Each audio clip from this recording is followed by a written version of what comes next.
Well, everybody, welcome back to the Trig Podcast of Joy. Goes to TV on this beautiful Wednesday night. Yes. So glad that you're here. Thank you for being here on this beautiful evening. Just wrapping up here on an awesome day of doing all kinds of media and music projects and teaching and writing manuals. I actually wrote a manual today, so that was really fun. I actually enjoy writing manuals, believe it or not.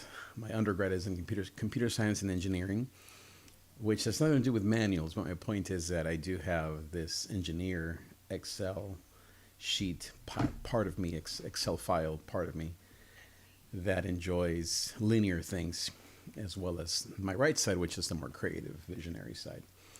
But just been enjoying this beautiful day, as I said, and was able to get some things also almost set in stone or set in place for the summer, some projects that I'm working on, and then perhaps something in the fall. So looking forward to doing some of these things here over the next few months. But I was also thinking about how much I enjoy trials. You may not know this about me, but I enjoy everything dealing with the legal system. When I was in high school, my mom tells me that I wanted to be a lawyer. I don't know if that's like everybody who wants to be an attorney, right? But I've always enjoyed the law.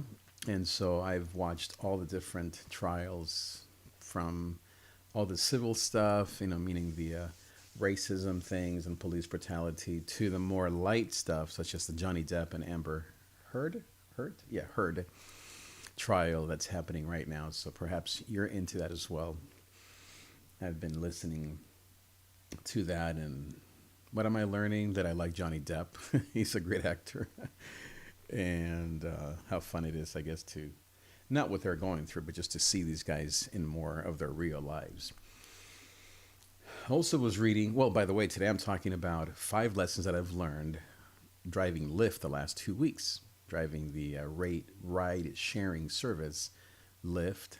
I don't drive Uber, but I have been driving Lyft the last 2 weeks, and so I wanted to teach you, or not teach you, but share some of the things I've been learning. But I've also been, what was I thinking about? Oh, yes, regarding media, I guess before I get into the content. By the way, let me know, leave me a comment below if you also are big legal TV shows or even particularly to Johnny Depp and Amber Heard, if you have been following that. If not, do you like legal type of movies or films or TV shows, etc., or Netflix shows or whatever it is? But I was thinking about, or I was saying that I read an article just yesterday about Kevin Hart, the comedian. I'm not a big fan, but of course, so it's to learn from these guys. He's starting a media company called Heartbeats or Heartbeat, and as in Heart, Hart. That's his name, Heart. And it got me thinking how the church needs to, and that's what I'm doing, build media companies so that we can tell the stories of people's lives being changed by the power of the gospel. Anybody say amen to that? And how I want to be the person, or one of them, that is the go-to person to create content for churches, to tell their stories. And it doesn't have to be all serious. It can be fun. It can be entertaining. It can be behind the scenes. It can be the reality kind of stuff of people's lives or their leaders, or it could be something obviously more transformational. Imagine if, let's say, you're meeting with, could be the president of Walmart, and perhaps he or she is helping your church with a particular project, and imagine having content around that. Wouldn't everybody want to know who the president is and how that meeting went? And maybe if you took an Uber or a Lyft to the meeting, and just all the behind the scenes of what churches do. But also, of course, and primarily, imagine having people tell their stories, and in a way that really transforms and helps other people that have been through similar stuff, whether it's things dealing with relationships or alcohol, drugs, or maybe just simply wanting to find your purpose once you graduate college.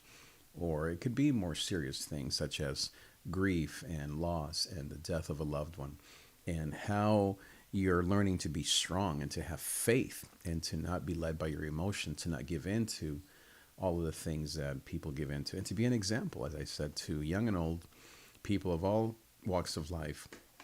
And here's the good news. If you are interested in this, what I really want to do is to create a subscription model, such as Peacock or Disney Plus, where the people, it could be church people, it could be friends, family, they pay a subscription of, let's say, $12 a month, which is very affordable, and they get all this premium, amazing content on demand. And so it's just a great way for churches to improve their tithes and offerings, to raise funds for a building, for staff, for helping kids in need, to fund youth camps, to send perhaps teams to Africa or to Mexico or to South America, Europe, to teach English, to teach people about Jesus, to talk about hope, and to put on concerts, to, especially what I like to do with my guys, to use hip hop and Christian hip hop to reach young people. And so imagine being able to raise funds every month, every year, let's say $100,000 through a subscription model that comes from content that you're producing, and being able to then use those resources to further your message and your mission in Jesus' name. Also, I guess, as part of the intro here, I've been excited about a few toys that I've been working with or working on in terms of my studio. So first, recently, my family and I painted my studio, so I'm so excited. I hope you've seen it on Instagram. Go to davidtrigg or David Trigg on Instagram, and you can see pictures of the studio. But I also bought some new foam things for microphones. My studio is pretty acoustically treated, but it's always nice to have these background or these foam, whatever you call them, to to improve even further the sound of the microphone or your voice. And so I already have a few, but I bought another one that is, I think it's called the eye something or the other, eyeball. And so anyway, so I got it. I installed it yesterday. I've been using it the last couple of nights, last couple of days, and it's been amazing. So I can't wait to have you hear what that sounds like. But, well, speaking of Lyft, so 5 lessons. So first, leave me a comment if you have used Lyft or Uber. I'm sure everyone has. You know someone who has, your friends, your siblings. And so I wanted to go over 5 lessons. I don't have any slides or anything. I'm just going to talk in some ways off the top of my head. I think the first lesson, and I'm not going to talk about the financial. I don't mean that I don't like talking about that. I'm fine talking about that. I think I've made like $200 in these first couple of weeks, which is only like $100 a week, and I've been driving maybe like maybe 4 hours a week, 6 hours a week. So I haven't been driving much. I'm just getting started, and so and of course my hope is to make maybe $2,000 a month. So we can talk about finances here anytime. But what I wanted to talk about more than the finances and the how-tos and all that stuff, which I can help you with if you'd like to know more. Shout out to my friend JV, who really helped me, who was the one who got me into it and showed me the ropes. But what I really want to talk about is the lessons that I've learned, I guess, just more mentally and in my life and in terms of perspective. Because obviously, as you know, we're dealing with people when we're in an Uber car. If you have been a Uber rider, you're obviously a human being with a story and a life. And maybe you don't talk to the driver. Most people, from what I've heard, don't talk to their drivers, or the drivers don't talk well. As you can tell, I'm a talker, so I tend to talk. And I've had a few people that don't want to talk, but most of them are ready to engage. And so I wanted to go over 5 lessons that I've learned. Number 1 is that people are generally optimistic. People are generally optimistic. You would think that because of the pandemic or inflation or Ukraine, that people would be mad or upset. And I'm sure it's in there, but I would say, I don't have the numbers in front of me, but I would say maybe in these 2 weeks I've met, let's just say I've done 10 rides. And so let's say at least 10 people, but some rides are two people each. So let's just say 15 people, all right? Maybe let's go for 20 people. Let's say I've met 20 people in the last 2 weeks. I would say that out of those 20 people, the majority are very optimistic. And maybe it's what I bring up. I always bring up hope and peace and gratitude. And if they are open to faith, of course, I bring up my faith and spirituality and church and transformation in Christ and Jesus.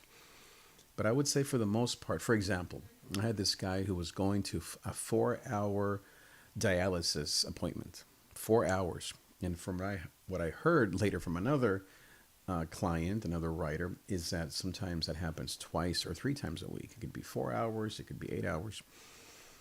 But I picked him up, and he was, I guess, a little grumpy at first because I mean, I guess I missed where he was. It was one of those very interesting apartment complexes where there was no gate, no driveway, and a really busy street. So I kind of missed. I had to make a U-turn. So I think he might have gotten upset over that, which I understand. Anyway, we found each other, and it was all good. And so I folded his walker, put it in the back, and helped him with his couple of bags. I think of clothes that he made. I think he had a hoodie as well. Yes, and a blanket. And so I folded that and got him in the car and opened the door. I usually open the door for especially seniors or couples, of course, or someone who has maybe groceries, because some people go grocery shopping. And so I helped him out, helped him in, helped him out. And but in the ride, we just were talking about how he had lost his marriage, how he only saw his son maybe once a month, his adult son. This gentleman was maybe in his 60s. And there he was going to 4 hours of dialysis in an Uber or Lyft, talking to a random guy that God put in his life for a reason, right? What I'm talking about.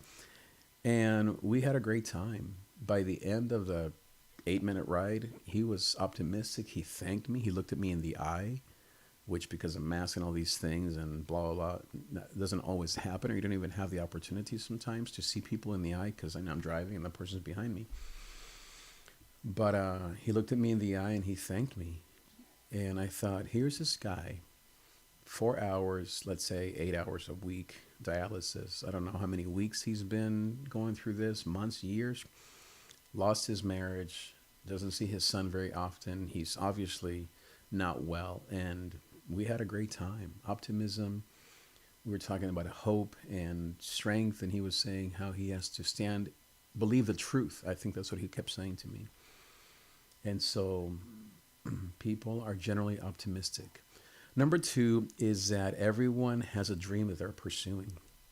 Everyone has a dream that they're pursuing. They may not be there yet. They may have a lot of obstacles or problems, but everyone has a purpose or is trying to figure out what their purpose in life is. So, for example, I give a ride to another young man. His name was Noah. I think that was yesterday or a couple of days ago.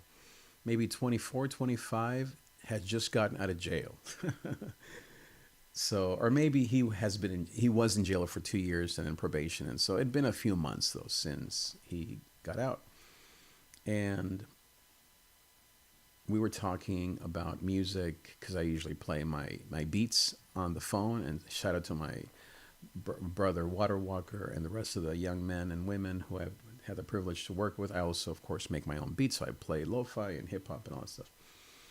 So we got talking about his music and how he's kind of struggling with his faith, how he's maybe not quite where he wants to be. Shout out, by the way, to Noah. So if maybe you're watching, my friend, shout out to you. And we got talking about how he wants to stand for the truth. He was also saying similar things about how he wants to tell his story and how he wants to brand his name and brand his content. And he doesn't want to just sort of barely get through. He wants to make it big. And so we exchanged Instagrams, and hopefully we'll work together soon. But it was just an encouraging conversation, how he has been through some struggles. But guess what? He was on his way to a job interview. And he looked very clean, and he was well dressed. He got out of the car and was on his way to this interview. And this young man has some dreams and he has some goals. We're talking about how his parents pray for him, and we talked about God and faith and I encouraged him and he encouraged me, and it was just a wonderful 10-minute drive. And so it just reminded me, as I said, number two, that people are looking to fulfill their purpose. Number three is that there is pain in the world, but God is greater than our pain. There is pain, even though, yes, there's optimism and purpose, but yeah, there's a lot of pain out there. For example, and yet the pain, many, if not all of the people that I've encountered are turning it into purpose. So this is a gentleman, maybe 50s, about my age. He got in the car with his daughter. I believe her name was Titania. So shout out to Titania. And she, I believe, has Down syndrome. And she may have been in her late teens, early 20s. And they both got in the car. And they live in a really nice part of Downey, really huge, beautiful house. And so you can tell that they are well off financially. And we talked for 10 minutes and got to, I think they were picking up their car at the shop. Yeah, that's what it was. And he was telling me about how he and his wife, I don't know if they have more children, but they definitely love their daughter. And he was saying how his daughter, who was sitting next to him, is doing so much better physically. And he was encouraging her, and she was saying, "Yeah, I'm doing well. Thank you, Dad." And he was asking her, "How are you doing? How are you feeling?" And she's saying, "Good." And it just gave me this thing of how there's pain, right? I mean, right now, financially, I am, yeah, sure. I'm not making as much as, I mean, I'm driving Lyft, right? So there you go. So that tells you kind of where I'm at financially, but I know that good things are coming. But of course, I've thought these last 8, 9 months since I lost my job that it's kind of woe is me. Like, man, this is hard, and what are we going to do? And of course, I mean, I'm the provider of a family of 5. So this is a big deal, of course. And God has been faithful and blah, blah, blah. And we've had some savings, but it's been a struggle. And yet, God taught me through this family behind me that you can have all the money in the world and you can still struggle. And by the grace of God, in our case, our 3 kids are healthy and strong. Yes, of course, financially, okay, things are a little tight right now, or very tight. But we're being generous, we're being kind, we're giving, we're tithing to our church, we are giving to people that we love, my family, friends, people at church. We continue to live our lives trusting in God, and I know that good things are coming, but I thought, if this man can have perspective about life, even though he has all the money in the world, look at the test that God has brought him. Just because you are wealthy or well off, it doesn't mean that you're not going to have struggles. I mean, what would I rather have? All the money in the world or 3 healthy kids? Well, both, obviously, right? But my point is, everyone's struggling. Not everyone's struggling. Everyone struggles. Everyone struggles. Every one of us goes through things. And it's all about how you handle things and your perspective on life. And you can say, "Oh, I wish I had that man's money or that woman's hair, or I wish I had that family's income or my friend's girlfriend," whatever, right? And you don't know, though, what that person has been through in order to achieve that. And even if they have that, you don't know what other things they're dealing with, where they're being tested to persevere and to have faith and to not give in to sadness, destruction, to addictions, you name it. And so, yeah, in talking to this gentleman and his daughter, I was encouraged that people struggle, that all of us have struggles, but it's about having perspective and having faith in the middle of your pain that a new day is coming. Number 4 is that you learn a lot from talking to people. Just the value of conversation and of networking, but really more than that, it's just relationships. I think that being a ambivert, I am both extroverted when needed, but I'm also definitely an introvert. I enjoy being alone as a creative and all these things. Neither is good or bad, it's just who you are. I enjoy being alone, but being in the car these last 2 weeks with these 10, 20 people has been so rejuvenating for me. It has given me kind of like it's given me purpose because as a pastor, and I've been pastoring churches for 30 years, except for these last 8 months. I'm on a break. I'm on a sabbatical. Wink, wink. Of course, I enjoy people, but this is different. This is not only a job, but really it's something where I don't have to talk to anybody, or I can just whatever turn on some music or just be quiet. But instead, I'm enjoying talking to people, and I'm enjoying listening and adding to the conversation and providing insight and hope if people are, well, everyone needs it, but if it's appropriate, if it's the right thing. And how having conversations and being with people, especially that are not your family or friends, but that it's, in this case, at work, is so important. Because if you, like me and like you, have hope, then you and I need to give out that love and that hope to everyone, whether it's in a car with someone or your friends or online or Instagram. Find ways to get your message out, the message of hope, the message of Jesus to people. Like this young man who wants to brand his name and to patent his name, and then all the rest of you and friends that I have that create, whether it's posts on Instagram or whether it's music, or maybe they are teachers and educators or work maybe for the city of LA or whatever it may be. Get your message out. Bring hope. Don't just simply go to work and complain. It would be easy for me to complain about gas prices, about traffic, about the government, but it's just not something I even think about. Of course, sometimes driving is expensive. Of course, sometimes I think about, oh man, I'm not making any money driving this car or driving Lyft or whatever it may be. I could be focusing on all the wrong things, but I just choose not to, because I see myself, and so do you, and so do all of us who have hope, and all of us need to have hope. We are here to share love and to bring love to people. And people are needing that, and you have to get out of your comfort zone. Driving Lyft, I rember the first couple of times, it was kind of depressing for my family. They're like, man, how far have we fallen? I'm telling you, I didn't see it as that. I know if eventually it'll make me a couple $1,000 a month, which is fine with me. That'll just be one of many income streams. But my point that it's not about that. Yes, that's good, and I don't want to be breaking my car down. I don't want to be wasting money or time or energy or whatever. But I am doing it to love people, to basically be a pastor, a mobile pastor. And you don't have to be a pastor, but you have hope in your life.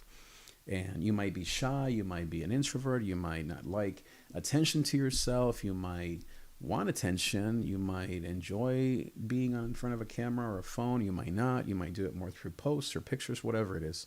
You may not even want to do any of that.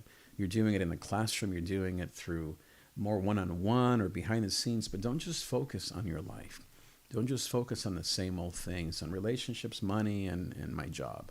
Get outside of yourself, because, as I said, networking or connecting with people is the way to bring hope to the world. And the last one, I guess it's the last story I want to tell. It's the value of just doing the mundane. So the last story is this gentleman, I don't remember his name, but I picked him up, and it was kind of a long drive. I think it was all the way to Torrance. Yes, it's Torrance, right? Yeah. Near the Delamo Mall, right? No. I may be confusing the two. But anyway, it is kind of far from Long Beach here where I live. So it was like a 20-minute drive and traffic and all that stuff. But he was going back after dropping off a car. He too is a driver, but he doesn't just drive Lyft or Uber. I think he works for Ford Lincoln, and he delivers cars to rich customers, as he was telling me. Most of the people are very wealthy, and so he meets a lot of wealthy people.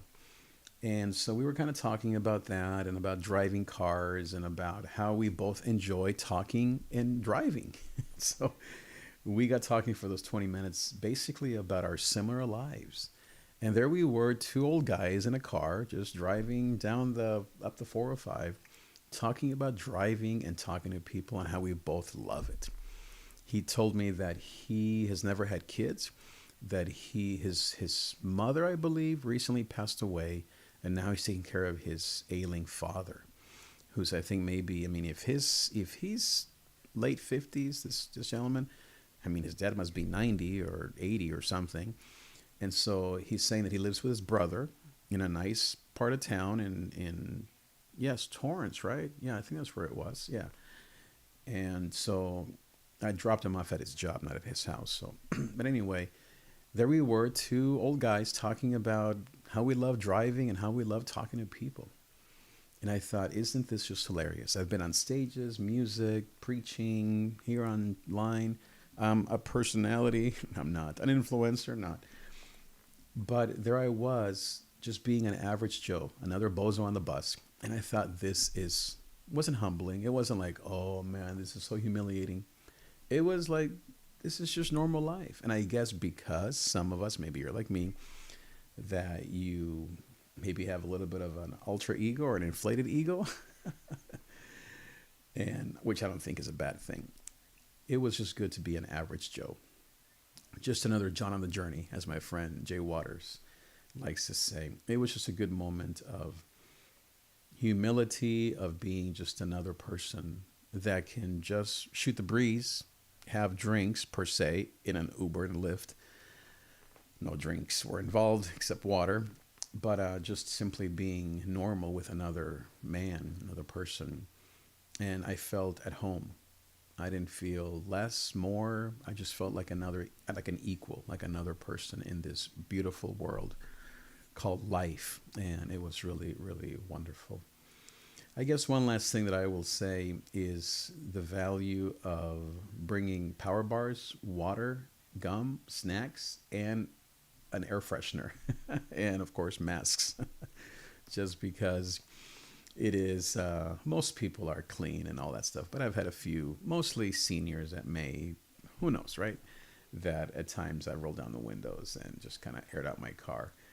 And I guess maybe I'll tell you one last story that's just kind of hilarious. My first ride, I almost had a heart attack. First, I was so nervous. My first ride ever. I've been in church my whole life since I was like 20 years old. So I've never had a real job, right? I think I've had one before this one. And I worked for a slower city for a summer. Last time I was unemployed, about whenever that was. And I love that job too, by the way. So I did it for like 3 months, yeah. So anyway, so my first ride here with Lyft, well, I almost had a heart attack. It was some just young guy, 23, wearing basketball shorts, and he was going to the gym, but I was just so nervous. I thought he was going to kill me. He kept putting his hands inside his hoodie, and he had it was like 11 a.m., so it was early, but not that early. So I thought, he has a gun, he has a knife in his pocket, and he's about to kill me. And of course, none of these things make any sense, right? I'm thinking, what did the Lyft training say about knives and guns? I kept looking at him saying, are you okay? Are you okay? Really, I was just asking myself, are you okay? Because I sure was, and I was so nervous. I dropped him off and I laughed. I called one of our daughters just to laugh because she takes a lot of Ubers and Lyfts, and we were just laughing just at my first Lyft ever, how I almost had a heart attack, just so nervous, thinking this kid who was going to the gym to work out was going to stab me in the neck. Well, thank you so much, guys, for being here. Please let me know what you are doing these days, and hopefully these tips can help you to have perspective and hope, and to remind you of your purpose in life, to never give up, and to, no matter what you're doing, to always be a man or woman of gozo. And remember that there is pain in the night, gozo comes in the morning. Have a great day, great evening. I'll see you next time. By the way, follow me on Instagram at David Trigg. Adios.